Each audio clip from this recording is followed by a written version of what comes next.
Hi friends. రేపు జరిగే MI versus RR matches గురించి మాట్లాడుకుందాం. సో, ఆర్ఆర్ వచ్చేసరికి అలాగే ఎంఐ ఈ 2 చాలా గట్టి టీమ్‌లనమాట.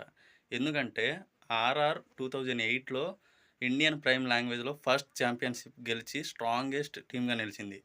అలాగే సెకండ్ సీజన్ వచ్చేసరికి రోహిత్ శర్మ కెప్టెన్సీలో ఐపీఎల్‌లోనే అత్యధిక టైటిల్స్ గెలిచిన టీమ్‌గా నిలిచింది. సో, ఈ 2 టీమ్‌లకి చాలా గట్టి కాంపిటీషనే ఉందనమాట.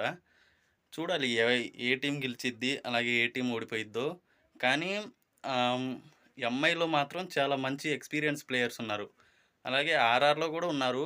ఆర్ఆర్‌లో వచ్చేసరికి ఒకప్పుడు సంజు శాంసన్ ఉండేవాడు. కానీ ఇప్పుడు సంజు శాంసన్ వచ్చేసరికి సీఎస్‌కేలో వచ్చాడు. అది తర్వాతి విషయం. కాకపోతే ఇప్పుడు ఆర్ఆర్‌లో గూడా మంచి ప్లేయర్సే ఉన్నారు. కాదనట్లేదు. కాకపోతే ఎంఐలో వచ్చేసరికి వరల్డ్ కప్ ఆడిన ప్లేయర్స్ ఉన్నారు గదా! అందుకనే అంటున్నాననమాట. సో, తప్పుగా అనుకోకండి మీరు గూడా.